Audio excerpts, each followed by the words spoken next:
Oui, bonjour, nous nous retrouvons aujourd'hui donc pour compiler Marlin pour les imprimantes suivantes et également pour les cartes 32 bits suivantes.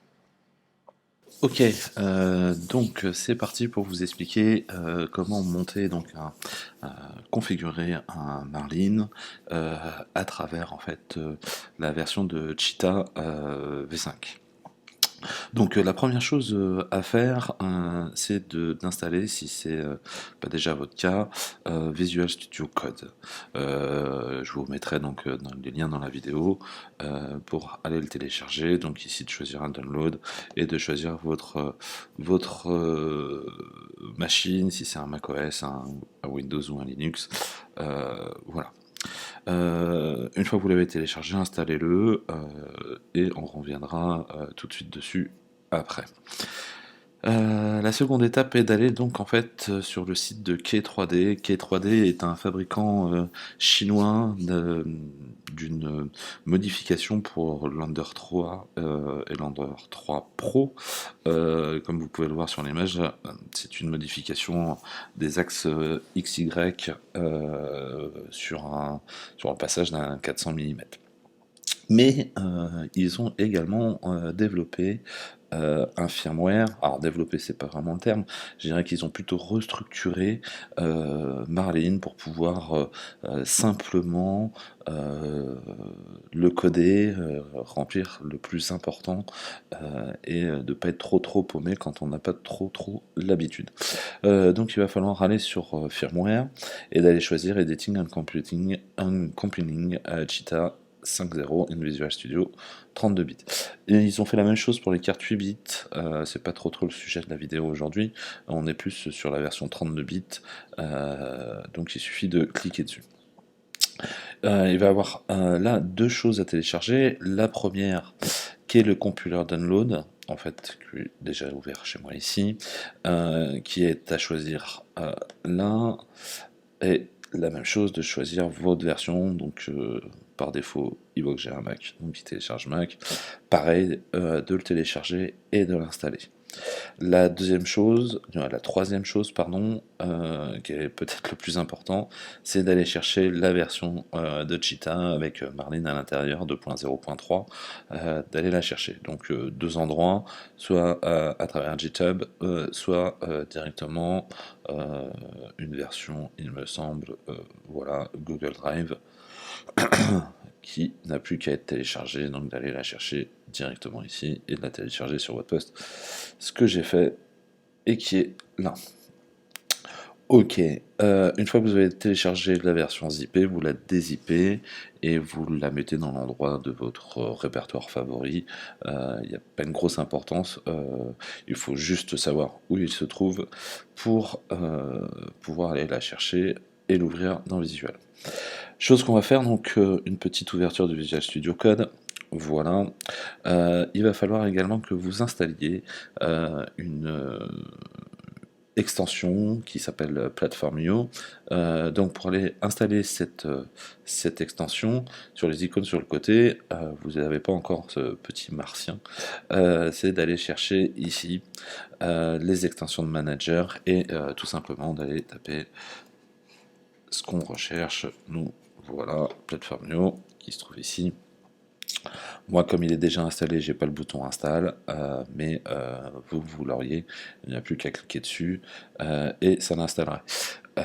Vous allez avoir toute une boîte de dialogue en bas à droite qui va télécharger les différents éléments. Une fois que ça va être fait, il va vous demander de relancer le kernel, donc de relancer en fait le visual, ce qui vous permettra que ils apparaissent comme ceci.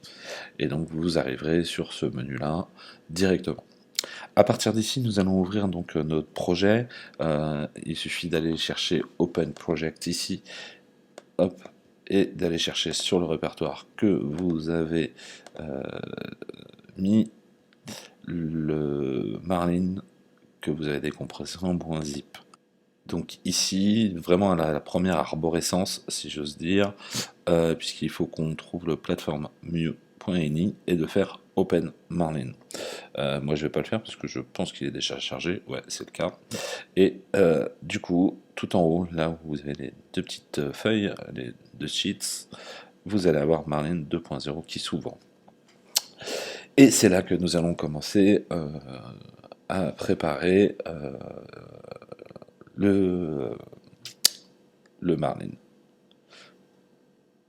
Alors, pour ça, il va falloir ouvrir trois fichiers. Le premier va être le platformio.ini. Double-clic, il s'ouvre ici. On va aller chercher l'un des plus importants, configuration.h. Il s'ouvre là. Et un autre super important qui est le configuration advanced.h. Ok, donc la première chose à faire est de se rendre donc sur configuration.h où vous allez voir nous avons plusieurs sections, il y en a 14 en tout, et c'est relativement simple. En fait, c'est quasi que un choix de la configuration que nous avons. Donc la première chose en 1A, c'est de choisir son type de carte. Donc c'est celles qui sont toutes ici. Pour moi et pour mon exemple, je vais utiliser la Fistech Cheetah 1.2.b. Donc il faut tout simplement définir laquelle on utilise. Ça va être vrai pour toutes les sections. Donc il suffit d'enlever les deux slash devant ce qu'on a comme option. Donc moi je vais définir que c'est une Fistech 1.2.b. Voilà. Ensuite, j'ai le board name. Alors là, c'est très important. Le board name, en fait, va nous permettre de choisir quel est le process pour le build en fait de la version qu'il a besoin pour construire le Marlin. Donc pour moi ici, le board name, ça va être celui-là, le STM32F10RC Fistech. Donc je vais le copier. Je vais prendre ça, CTRL-C, et je vais aller dans platformio.ini, et dans la ligne 22, comme vous le voyez, j'ai un change value que je vais remplacer par le type de ma carte, ce qui va lui faire permettre, quand on va lancer le build, qu'il aille chercher le bon environnement. Ce serait également le cas pour toutes les autres. Admettons que vous avez une SKE une SKR pardon, en V1, on irait chercher en fait ceci qu'on irait copier à la place de ce que je viens de mettre là.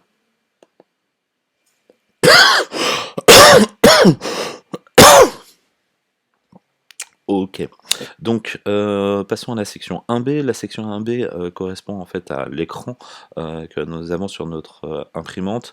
Par défaut, la plupart, nous allons utiliser et définir le premier, le CR10 Stock Display, qui correspond à l'Under 3, 5, etc. Si vous aviez par exemple pour les SKR l'écran supplémentaire, il faudrait choisir le deuxième. Cette partie-là nous intéresse pas. Ce qui nous intéresse maintenant, c'est la section 2. La section 2 vont être le choix de vos drivers pour vos axes X, Y, Z et E. Donc c'est les drivers qui se trouvent sur votre carte. Soit vous avez mis vos propres drivers sur une, soit ceux d'origine. Si vous ne savez pas lesquels sont installés, rapprochez-vous auprès du revendeur ou sur internet, là où vous l'avez acheté, vous devez savoir quel type de driver c'est. Moi pour la mienne, c'est des TMC 2208, donc j'ai choisi mes TMC 2208 ici. Bon, je suis pas obligé de le choisir, hein, vous pouvez le taper directement, et de modifier sur les 4 axes le change value, et du coup de mettre le bon driver. Hop, on fait ça rapidement. Donc si vous avez des TMC 2209, bah, vous avez compris, hein, vous mettez TMC 2209, etc., etc. OK, ça c'est fait. Sur la section 3, c'est le choix, bah, de votre imprimante. Pour pas toutes, les relister, ils sont ici, hein, Lander 3, 5 et cetera et cetera. Et vous avez également Custom Printer. Je vais revenir dessus, très brièvement après, mais là, bah, encore une fois, on définit, l'imprimante, qu'on a. Donc pour moi, donc une Lander 3, voilà, c'est fait. Si j'avais une imprimante qui n'est pas listée ici, mais que je voudrais quand même utiliser Cheetah 5.0 pour la définir, je choisirais Custom Printer et dans toute cette partie-là, je remplirai en fait toutes les valeurs qui correspondent à mon imprimante. Euh, En fait, ce que fait directement quand vous choisissez ici une qui est déjà pré-enregistrée, si j'ose dire, quand vous le définissez, il va chercher dans un module complémentaire toutes ces informations-là. Ok, donc la section 4, ça va être le choix du nombre d'extrudeurs que vous pouvez avoir, 1, 2, 3, 4, etc. Là pour ma part j'ai qu'un extrudeur, donc je laisse un, mais si vous aviez deux extrudeurs, de les renseigner ici. Ensuite, c'est la section de mon filament, donc bah, je suis sur du 1,75 pour mon exemple, mais si vous aviez par exemple du 3, indéfinissez le 1,75 et je choisis du 3. Voilà, tout simplement. Voilà, je vais remettre le bon. Ensuite, c'est le choix de votre extrudeur en section 6. Par défaut, si vous n'avez pour rien changé, et si je prends toujours l'exemple de la Under 3 ou d'une CR10, ce serait le premier, le Regular, même s'il a été changé par du métal, hein, c'est celui-ci. Ce qui est important en fait, c'est le choix des steps. Hein. Automatiquement, ils sont déjà configurés. Par exemple, si vous avez un BMG en dual drive, les steps sont beaucoup plus importants, c'est 415, donc il faudrait définir celui-ci. Moi, pour l'exemple, encore une fois, c'est du classique, ce sera celui-ci. Voilà. Si vous avez, comme tout à l'heure, un extrudeur différent pour vos imprimantes, vous choisissez de définir un custom et ici vous changez la valeur. Alors, si vous avez deux extrudeurs différents, un BMG et un régular, ça il faudrait rentrer un petit peu plus finement à l'intérieur de la configuration pour le faire. Ça n'hésitez pas à me demander, mais si je rentre là, ça va être un petit peu compliqué pour tout le monde. Donc si vous avez juste un extrudeur différent, ou les deux mêmes, ou les trois mêmes, ou les quatre mêmes, custom extruder, et de changer la valeur des steps ici. Section 7, ça va être donc pour la hot-end, donc encore une fois, moi par défaut, c'est celle d'origine, mais si vous avez une E3D V6, et ben, il faut choisir celle-ci. Hein, voilà. Pareil, la possibilité de mettre une custom et donc de changer votre valeur de température du sensor ici. Section 8, ça va être le bed, donc le bed par défaut pour les Creality ça va être le Creality E3, pour ceux qui auraient une Sidewinder X1, ce serait ce bed là, et encore une fois, si vous avez un custom, un bed particulier, ce serait ici, et de mettre également votre température de sensor là, donc hop, moi je vais définir celle-ci. Section 9A, alors la section 9A et la section 9B, c'est si vous avez un TouchMe, un BL Touch ou tout autre matériel qui vous permettrait de faire un bedding. Si vous avez un BL TouchMe, vous allez définir un autobed. Vous avez quand même la possibilité, si vous n'en avez pas, d'en faire un manuel. Je m'explique. C'est-à-dire qu'on va voir un petit peu plus loin, où on va définir le nombre de points qu'il va aller chercher.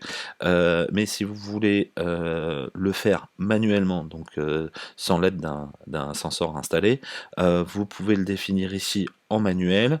Ce qu'il ferait, c'est de faire les points comme si vous aviez un sensor, et du coup de pouvoir régler votre bed à la main. Voilà. Donc là, on est en auto, je vais pas mettre de manuel. Voilà.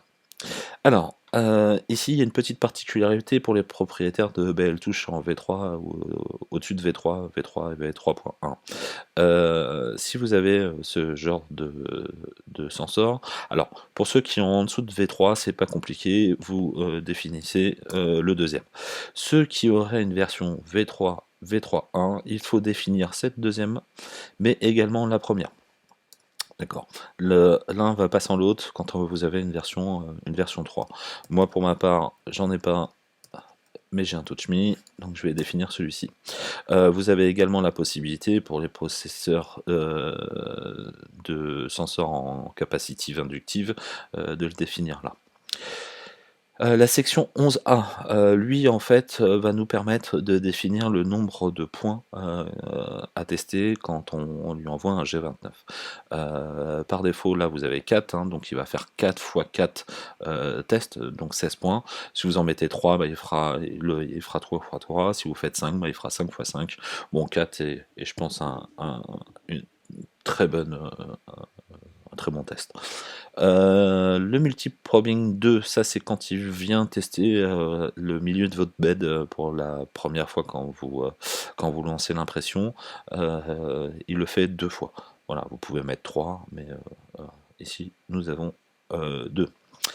Ça c'est super important également, la section 11B, c'est là où justement il va commencer à aller faire ses points de touche. Si vous avez des clips qui tiennent votre plateau, passez plutôt à 20, hein, ça décale un tout petit peu. Si vous voyez que c'est juste, vous passez à 25, 30, etc. Vous pouvez faire exactement la même chose quand vous le faites en manuel, hein, comme on a vu tout à l'heure au-dessus, de le remplir ici. Bon, nous on n'est pas en manuel là sur l'exemple, donc je vais passer. Ça c'est du coup pour la partie, pardon, section 12, va être la partie quand vous avez installé du coup un sensor et que vous avez mis un PetFang ou toutes ces choses-là. D'ailleurs, vous avez en face le numéro du Thingiverse qui correspondrait à ce que vous avez téléchargé. Si je prends par exemple celui-ci, le PetFang, hop, copier le code, et si je vais regarder très brièvement dans Thingiverse, ah bah je l'ai fait tout à l'heure, donc voilà, hop, CTRL V, on tombe bien sur celui que vous avez sûrement installé. Si c'est pas le cas, de toute manière, vous allez voir qu'ici vous avez un custom Abel Mount, ce qui est mon cas par exemple pour ma définition ici. Et là, moi, je vais changer les valeurs ici de la différence entre ma buse, hein, mon nozzle, et la pointe de touche de mon well touch, ou voilà. Hop, alors ici, moi je suis en négatif, moins 45, et moins 12 pour mes XY. Si vous savez pas quelles sont les dimensions, vous les prenez bien évidemment. Juste un petit peu plus loin dans le fichier, ici vous avez un petit graphique qui vous réexplique. Hop, on va aller chercher, je crois qu'il est par là. On va le voir. Hop, hop, hop, hop, hop. Elle est aussi loin que ça? Ouais, elle est là. Voilà. Là, vous avez le nozzle qui est donc votre buse, et vous voyez négatif vers le bas, positif vers le haut, négatif à gauche, positif vers la droite. Donc, par rapport à comment vous avez mis votre sensor, vous définissez si c'est à droite à gauche, donc c'est un plus ou un moins. Si c'est un plus, je reprécise, vous n'avez pas besoin de mettre plus, hein, c'est vraiment négatif. Il faut mettre moins, sinon vous mettez la valeur en entière, et je retourne là où on était, voilà. Ok, on va passer à la section 13A qui est le changement de filament. Alors ça c'est super important, si vous faites rien, bah, vous n'aurez pas la possibilité d'utiliser du changement de filament quand vous faites un print avec une seule buse. Si vous voulez changer de couleur, c'est faisable, mais disons que c'est plutôt facilité avec ça. Donc si vous voulez activer le changement de filament, il suffit de le définir ici, tac. Voilà, donc quand, sous Cura ou sous, Simplify 3D, vous allez, mettre, un changement de filament, automatiquement, la machine va s'arrêter sur le print et va vous laisser le temps de changer le filament. Alors si je mets que juste avant de pause, ça va marcher, hein. Par contre, en fait, le la buse va rester, à sa place. Là, moi, je vais lui demander, de remettre, la buse, en tout cas le chariot à 0. Ce qui va nous permettre, quand on va changer le filament, de pouvoir, manuellement en écouler un tout petit peu plus, pour nettoyer la buse. Parce que si on est en train de faire un print en noir et puis qu'on doit mettre un blanc, qu'on n'ait pas un gris entre les deux, voilà. La troisième ligne est le changement,